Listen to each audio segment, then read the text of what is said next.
And good afternoon, producer Susan. How are you doing today? I'm doing great, Jersey Joe. How are you? I'm fine, thanks. Hey, did Penn State win this past weekend? We did. Wow, with your backup quarterback? Yep. And I think the final score was 28-10. Uh-huh.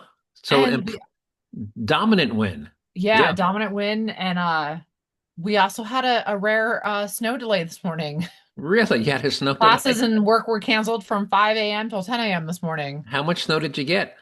We got a couple inches, but it was all melted by Oh, like I noon. got. It was all gone. I There's nothing on the ground now. I remember living in Syracuse for 8 years. They'd get a foot of snow overnight. Everything was on time the next morning. School buses ran. Yeah. No big deal. So, all It right. did come out of nowhere. I woke up at 4 o'clock this morning to go to the bathroom and I looked outside and I was like, oh, it snowed. And then about half hour later, we got the text alert on our phone saying that classes and work were delayed until after 10 a.m.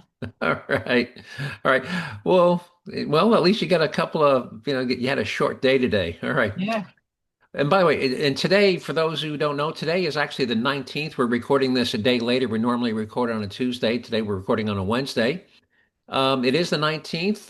The longest government shutdown in U.S. history has been over now for about 5 days. Everything is back to normal. So no lasting damage, I don't think. Nobody starved to death, no planes crashed. I know some flights got canceled, but hey, it is what it is, and we're back in business till January 31st, which is when this current budget bill expires. So if they don't get a new budget passed, we could go through the same thing again starting February 1st. So let's Uh, hope it doesn't happen. yeah. Anyway, all right, here's what we're going to try to talk about today, and I guarantee you we're not going to get through it. Quote of the week is from economist Thomas Sowell on why arguing with ignorant people who believe they are morally superior to you is pointless. In the stupidest thing I've heard all week segment, we actually have three contenders, and you're going to have to decide the winner. The first one you sent me is about a Pennsylvania man who wound up in the hospital after getting shot by his dog, and we'll tell you how that happened. The second is a New York City mayor-elect telling us why he believes we should empty out the prisons in that city. And the third is a clerk working at a 7-Eleven who was fired for shooting a man who was trying to kill her. Mm. That doesn't sound right, does it? No, it doesn't. We'll play a clip of what happened to her and what she did to save her own life. Now, not to be undone, this could have been the fourth, but not to be undone um, by those three stupid things. Mayor-elect Zoran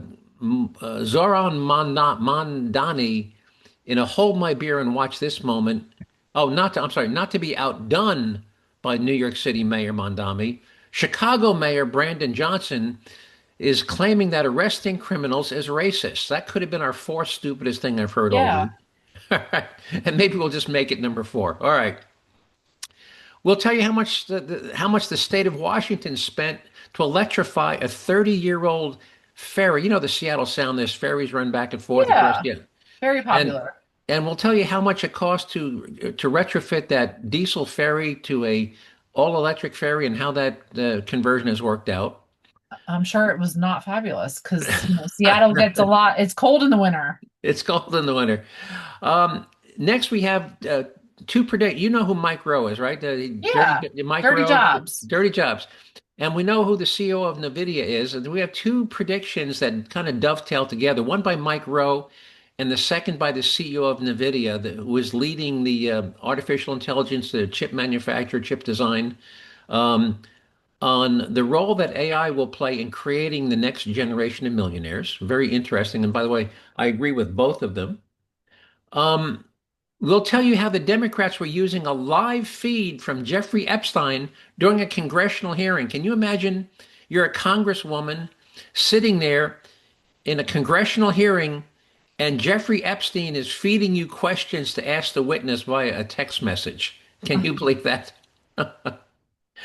Um, if we have time, we have a long clip from Bill Maher telling college students about why they're wasting their time about some of the things they're protesting and what they should be protesting about. And our taxpayer relief shot is interesting. This week from Los Angeles, a 79-year-old Vietnam vet engages a naked intruder. They get into a fight, and the intruder body slams the guy, breaking both his legs. But despite having both his legs broken by the intruder, the 79-year-old Vietnam vet with two broken legs winds up shooting and killing the naked intruder. So that's kind of a wow story. All right. So here's economist Thomas Sowell. And we may have done this 2 years ago, but it's a great quote. And here's economist Thomas Sowell. He said, "It is usually futile to try and talk facts and analysis with people who are enjoying a sense of moral superiority driven by their own ignorance." And I can't tell you how many people think they have the high ground because they're just grossly misinformed. They follow propaganda sites and they think, something is black when it's really white, and they think they've got the moral high ground, and they don't want to hear your facts and analysis that says they're wrong. Hmm. Have you ever encountered people like that who are just Every day. And I, every I day? know you like to, one of your morning hobbies is to get up and argue with people who ate paste as a child. Yep. So again, it is usually futile to try and talk facts and analysis with people who are enjoying a sense of moral superiority driven by their own ignorance. And again, they are convinced that they are right and you are wrong, and they don't want to listen to no matter no. You can give quote them facts from the IRS, the U.S. Treasury, Congressional Budget Office. No, no, I know what I know. I follow these. I get my information from liberal websites, and I know I'm right and you're wrong, and I don't want to hear anything that. By the way, it's also called confirmation bias. They read these outrageous claims and memes and stuff, and I look at it and I go, "You're kidding me. How much of a moron do you have to be to believe this?" They read these things and yep, that's got to be true. That's got to be true. They never fact check anything. It's called confirmation bias. All right. Let's move on to the stupidest thing I've heard all week. And I said three contenders. We're going to make it four because we're going to add Chicago Mayor Brandon Johnson as our fourth. So, number one, and you sent me this one. So, a Pennsylvania man is now hospitalized after his dog allegedly fired a shotgun at him, shooting him in the back, according to the Shillington County Police Department. At approximately 11 o'clock at night on Tuesday, officials received reports of a shooting and that a 53-year-old man had suffered a gunshot wound to his back. Police said in a press release that while police were on their way to the scene, officials were informed that a dog had jumped onto the bed and his paw had hit the trigger and set the gun off, shooting the man in the back. Now, how stupid is this? If you were out hunting, you unload your gun before you even put it in the car. You Yeah. know, and you certainly don't bring a loaded hunting shotgun into the house. The only loaded gun in your house should be a self-defense pistol. You don't leave a loaded shotgun lying on your bed. And now, fortunately, the guy has lived. I mean, the guy, he wasn't killed. But how stupid do you have to be to bring a loaded shotgun into the house and then throw it on your bed? Yeah. So that's our number one.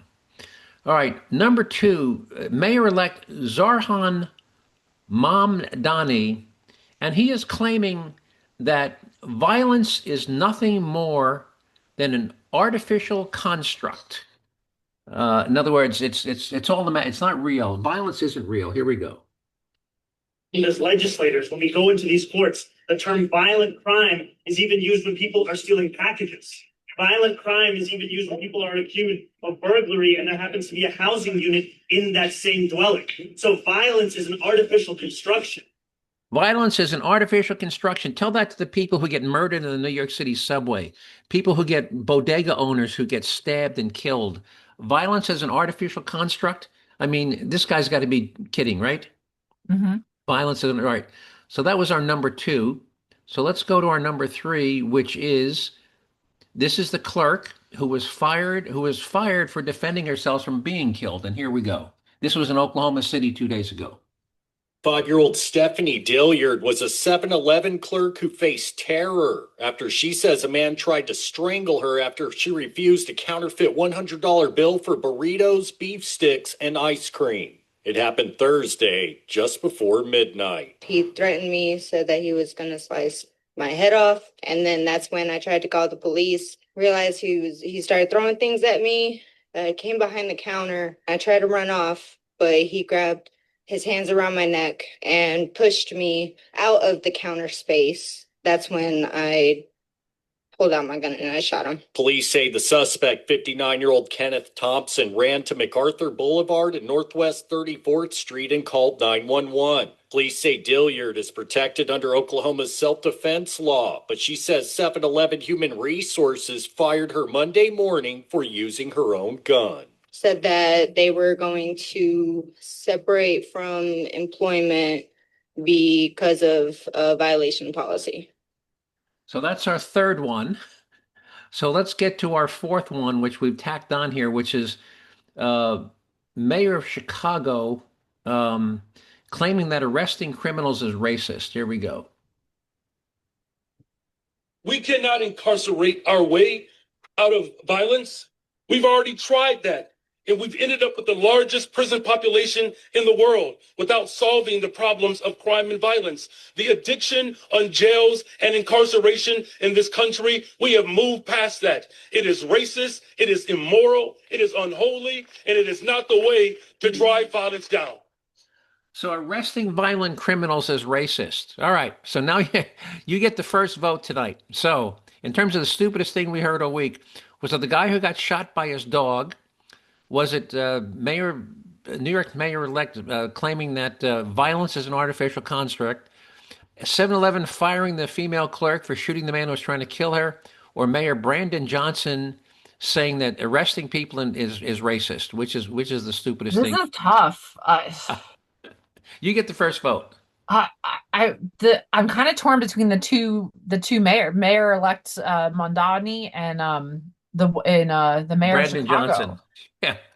Yeah. I mean, because violence is a real thing. Violence is a real thing, and arresting Violence is people real. and arresting people for violent crimes and putting them in jail is not racist. It's protecting the public.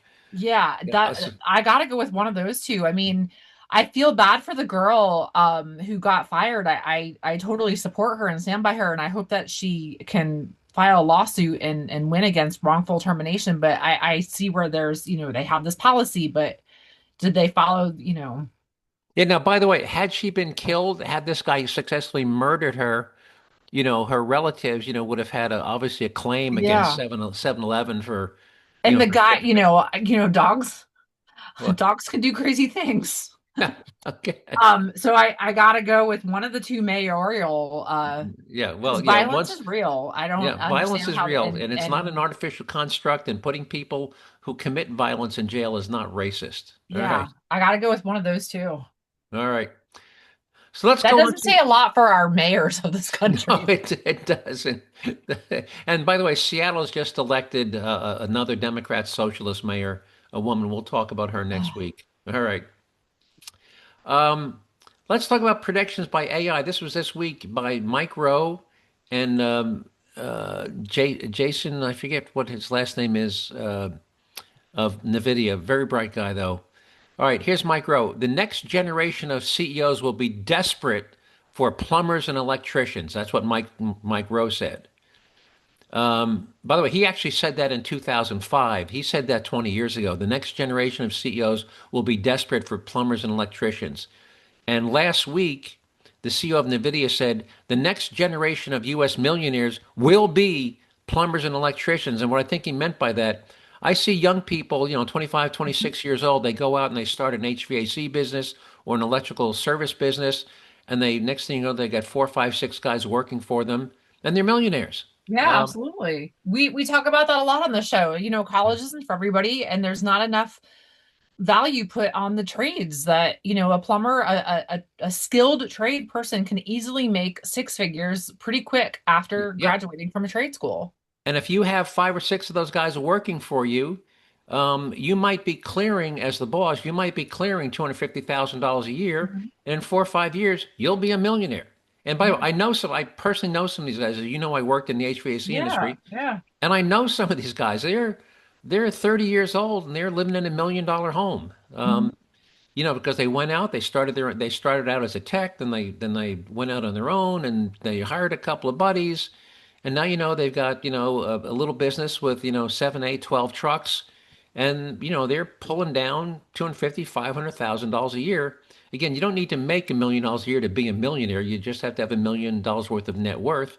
If you're Yeah. knocking down 250,000 a year because you have a 6 or 7 man HVAC or electrical service business, you'll be a millionaire in 5 or 6 years. Yeah. Um, so again, the next generation of U.S. millionaires will be plumbers and electricians. By the And way, I do you also know said that? those are jobs that AI can't replace. Right. By the way, do you know that last year in the United, you want to guess how many new millionaires per day were created in the United States last year? Oh, it's probably a lot, actually. More than 1,000 a day. We created more than Yeah. 365,000 new millionaires last year. By the way, I know some guys down in the Texas oil fields. They started out driving a truck. They bought a truck. They got a loan, a truck loan. They got 2 trucks, high school education, and these guys are millionaires with a high school education because they just worked their ass off. They took some risks. They borrowed some Mhm. money, bought some trucks, hired some drivers, and next thing you know, they're millionaires. And there's hundreds, if not thousands, of guys like that working in the Texas oil Yeah. fields. They just took the gamble, worked hard, borrowed some money, and started their own business. So And there's one. AI is not going to unclog your toilet for you. Yep, and it's not gonna fix your AC system, and it's not gonna install, and it's not gonna replace your water heater when it starts to leak, by the way. Yep. All right, so let's talk about. Uh, Now we all know who Jeffrey Epstein was, committed Yep. suicide, pedophile, whatever.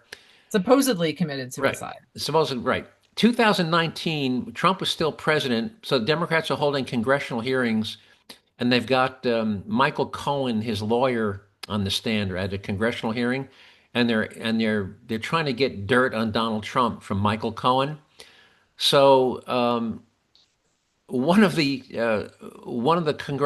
female congresspersons, she's actually texting back and forth real time, live and Jeffrey Epstein is feeding her questions. Representative Stacey Plaskett, Plaskett, during the hearing, Jeffrey Epstein is feeding her questions that he wants her to ask Michael Cohen. How bizarre is that? Yeah. That seems odd. That and obviously this was not she was obviously part of this. This was pre-planned. He just didn't dial her up in the middle of in the middle of the hearing. I mean, they agreed that okay, I'm going to feed you questions, and you're going to look at your phone, and you're going to ask these questions.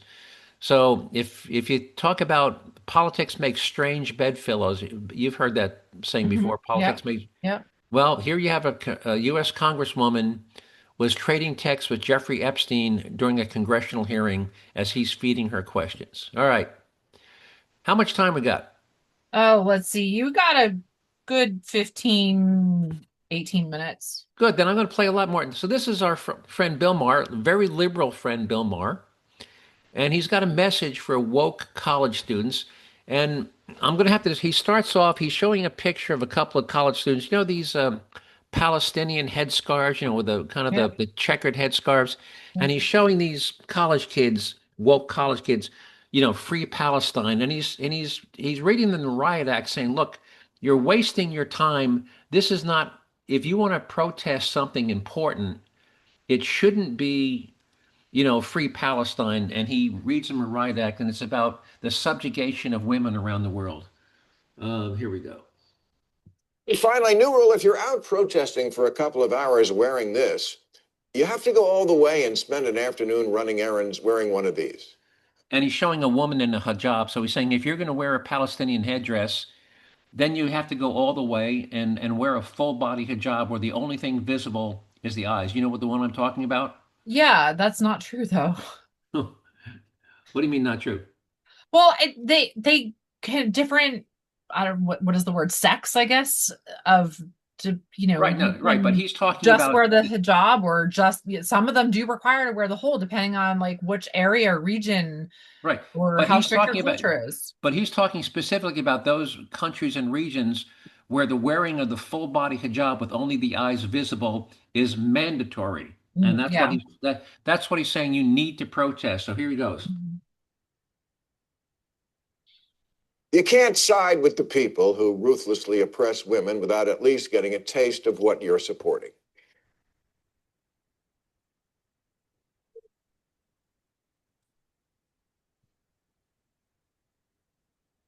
Well, Well, now that summer is here and the Hamas-backing college protesters have dispersed back to their summer internships at Goldman Sachs,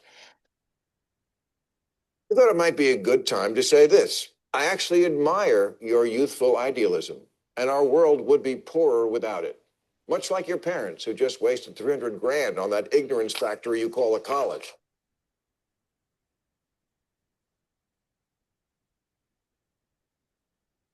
Not that I think it's your fault being this poorly educated and morally confused. That takes a village. Shitty schools, overindulgent parents, social media, that priest who rubbed lotion on you.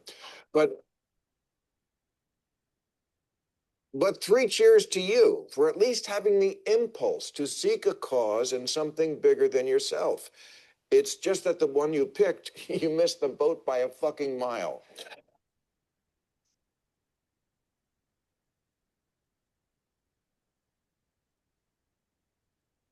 But here's the good news. You want a cause? Because I totally got one for you. Apartheid. Yeah, apartheid, the thing you've been shouting about with Israel for months. Never mind that Israeli Arabs are actually full citizens. You learned that word from a 2 Chainz song and discovered that protesting South Africa's apartheid in the 80s was a righteous cause, and so it was.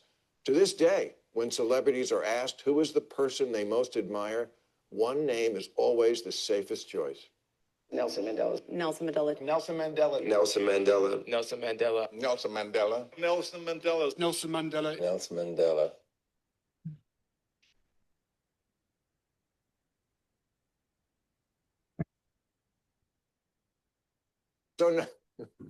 So naturally, when you heard that Israel was an apartheid state, it gave you such a boner, you literally pitched a tent.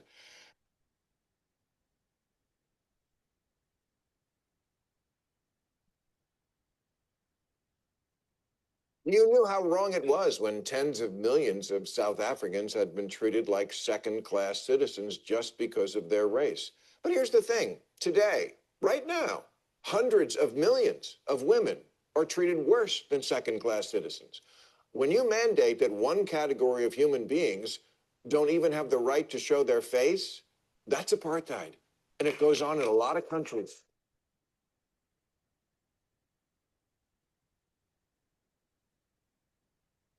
For the last couple of years, women in Iran have been saying, take this hijab and shove it. Because in 2022, a young woman named Mahsa Amini was arrested for wearing her mandatory hijab incorrectly and then died in police custody. And now security forces have killed over 500 people protesting her death and this obvious human rights violation. How about defunding those police?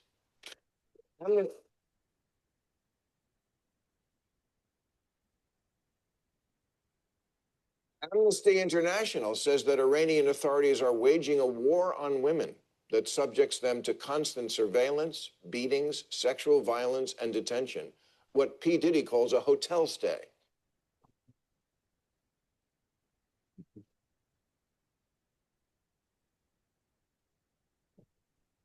In Iran, Me Too isn't a movement. It's what a woman says when another woman says, my life sucks.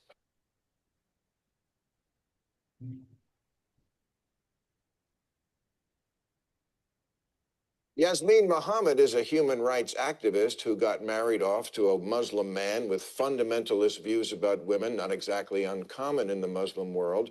He forced her to wear the niqab all the time, including once beating her because she took her hijab off at home because the apartment had a window through which people might see in. And this was in Vancouver. Here's what Yasmin said about veiling. It just suppresses your humanity entirely. It's like a portable sensory deprivation chamber, and you are no longer connected to humanity. You can't see properly. You can't hear properly. You can't speak properly. People can't see you. You can only see them. Just little things, passing people on the street and just making eye contact and smiling, that's gone. You're no longer part of this world, and so you very quickly just shrivel up into nothing under there. And that's my answer when someone says Islamophobe. I'm going to end it there. It goes on for another 3 minutes, but what do you think about what he's saying about again, as you're right, it's not every. I mean, you go to Saudi Arabia and there's Yeah. and Qatar. It is nowhere near as bad, but there are other countries where Mhm. they have fundamentalists. And you heard the one guy that was in Vancouver, British Columbia. He beat his wife because she took her hijab off inside their own apartment because it had a window. Mhm. So you think he's saying if you want to protest something, you should protest the subjugation of women? Yeah, absolutely. All right. All right. How much time we got? Got about 10 minutes. All right. Well, then let's talk about our taxpayer relief shot. I don't think we've played this for a while. And why do we call them taxpayer relief shot? Well, here's the sheriff of Santa Rosa County, Florida, explaining why we call them taxpayer relief shots. Here we go. Somebody's breaking in your house, you're more than welcome to shoot them in Santa Rosa County. We prefer that you do, actually. Hopefully, you'll save the taxpayers money. Or we can go on to Sheriff Grady Judd. But we have received information in social media that some of the criminals were going to take their criminal conduct into the neighborhoods. I would tell them, if you value your life, you probably shouldn't do that in Polk County, because the people of Polk County like guns. They have guns. I encourage them to own guns, and they're going to be in their homes tonight with their guns loaded. And if you try to break into their homes to steal, to set fires, I'm highly recommending they blow you back out of the house with their guns. All right, and we have one more from Sheriff Judd. I would highly suggest that if a looter breaks into your home, comes into your home while you're there to steal stuff, that you take your gun and you shoot him. You shoot him so that he looks like grated cheese. I would highly.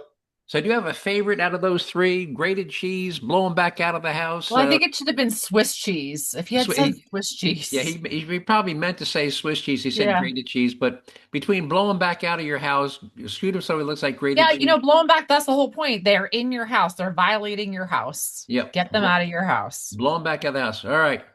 So let's move on. And by the way, every week, I've said this before, these are not rare. Every week I have to pick from half a dozen. Mhm. But the media never covers these things. They cover them locally, but these things Locally, never, but not nationally. they're never national news. So here's this one from Los Angeles. Here we go. Right now, 3 federal food benefits are coming now. Good afternoon, everyone. Thank you for joining us. I'm Annabelle Sedano. We'll have new details on that desperately needed money for families in just a moment. But first, a frightening morning in Studio City. A military veteran shot and killed a naked man who attacked him after an attempted burglary at his neighbor's house. NBC4 Investigates was the first to bring you the details of this confrontation. And NBC4's Jonathan Gonzalez has been talking to police and neighbors out there. He joins us live with their reaction and new video of the alleged intruder. Jonathan. Yeah, Annabelle, a truly wild scene here and morning that played out in Studio City, really shaking up this neighborhood. That Vietnam veteran is now in the hospital after having his legs broken by that alleged intruder. And yes, we just received new video of that intruder moments before the shooting. That was startling. A Studio City neighborhood woke up to the sounds of screams Friday morning. I heard commotion, like a lady yelling. Then I look over and it was a naked guy. This woman doesn't want to be identified, but she says she was walking along Tujunga Boulevard just south of Moore Park around 7 a.m.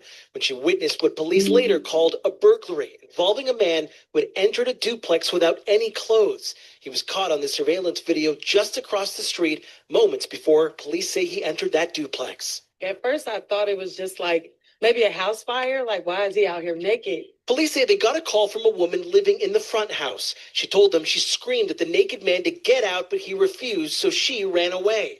That is when police say her neighbor, a 79-year-old Vietnam veteran, came out from the back house and confronted the alleged intruder. The suspect approaches the male 79-year-old and body slams him on the ground. Police say So the naked guy body slams a 79-year-old guy to the ground, breaking both his legs. Veteran suffered 2 broken legs, but somehow managed to grab his gun. The neighbor at this time, in self-defense, shoots the suspect 3 times. The man, believed to be in his 30s, died on the property. The 79-year-old veteran was taken to the hospital with serious injuries. Police believe the suspect drove his car to the location, leaving it right across the street, stripping off his clothes before entering the property right through the front door. LAPD Captain Warner Castillo says the woman's front door was unlocked. He urges caution to everyone in Los Angeles. The days of leaving your front doors open are no longer, they're gone. You gotta lock your doors. That would help everybody. Meanwhile, one woman says her roommate heard the gunshots. She's just stunned about what happened. It's very rattling. I actually just moved here a couple of months ago. It's very unnerving. Now, just before this incident and shooting here, the LAPD says they received a call from Walter Reed Middle School just a few blocks down the street about a man exposing himself. They're now investigating whether the two cases are connected. Both men in this incident have not been identified. Reporting in Studio City, I'm Jonathan Gonzalez. Annabelle, we'll send it back to you in the studio. And breaking right now at 3. So what do you think? Part of that story did actually make the national news. I did actually hear that story. Now, I didn't hear that much detail of it. It was a pretty quick clip on the national news, but that I did hear that on the national news. Well, I can tell you I've got 5 more from this week. You didn't hear about the other 4, did you? No, and again, I didn't hear that significant amount of detail. And I was curious. The first time I heard that story earlier this week on the news, I'm thinking this guy must have been having some sort of mental health crisis or, drug-induced crisis. Because you don't go around walking around the neighborhood butt naked. No. Yeah. Unless you're having a mental health crisis or unless you're on drugs. Right. So, and by the way, so just to give you a sense of the other ones, hang on a second. What am I looking for? Why can't I find what I'm looking for? Anyway, there's 4 or 5 every week. There's actually more than that. There's 4 or 5 video clips. There's typically more like 10. Oh, here we go. This is from last week. Harris County, Texas, husband and father shoots and kills, a father of 2 shoots and kills 2 intruders while his kids are sleeping in the next room. South Fairmont, Ohio, convenience store owner shoots and kills an armed robber. One of the customers refers to the store as the local stop and rob. They had so many robberies there. Detroit, a woman's ex-boyfriend is shot and killed by the woman's brother after the ex-boyfriend breaks into her home with a knife. Raleigh, homeowner shoots and kills intruder who kicked in his front door at midnight. I mean, yeah, those were just last week. These are not rare. So, folks, unless you've got very, very strong doors and windows that can't be broken, remember when seconds count, the police are minutes away. You are your own first responder. So, if you don't know, you don't have a way to protect yourself. You don't have bars on your windows and doors that can't be broken. Who wants to live? I mean, I know that some people in the cities have to do that, but who wants to live with bars on your windows? No, you don't. So I choose to not have bars on my windows, but if somebody breaks one of my windows, I guarantee you I will hear it, and I am prepared to be my own first responder. Yeah, I mean, many people on the show have seen my dog makes a guest appearance. I mean, if somebody breaks a window, he's barking. Yeah, he's barking, and you're prepared to be your own first responder, right? Yeah. All right. What do you think police respond? If you call 911, how long before the? I would say in my town, less than 5 minutes for sure. But still, 5 minutes is a long time when you have an intruder in your house. Dangerous person in your living room. 5 minutes can be forever. Can be a lifetime. Yeah. All right. Anything you want to add before we sign off? Nope. All right. How much snow did you get in Jersey? 0. 0. Haven't even put the snowblower in my garden tractor yet. Got 0. So, all right. Anyway, producer Susan, I want to thank you for adjusting your schedule this week, and I want to thank everybody who took the time to listen to this podcast, for giving up 30 minutes out of your busy day to listen to me ramble on the things that I find of interest and importance. And I hope you found them as interesting and important as I did, and if so, hope you continue to listen to the podcast in the weeks and months to come. If you want to see some of the materials and story links you heard me talk about today, you'll be able to find them on the Jerzee Joe website at jerzeejoe.com in a couple of days. Just remember to spell Jersey, J-E-R as in Robert, Z as in zebra, E-E, J-E-R-Z-E-E, jerzeejoe.com. You'll find those story links after producer Susan puts them up. If you'd like me to email you one directly, you'd like to get in the distribution list for the podcast, just send me an email to joe@jerzeejoe.com. Just remember to spell Jersey with an R, a Z, and 2 E's. And with that, producer Susan, I'm going to sign off unless you got anything to add. All right. Sounds good. Talk to you next week. Take care. Thanks. Bye.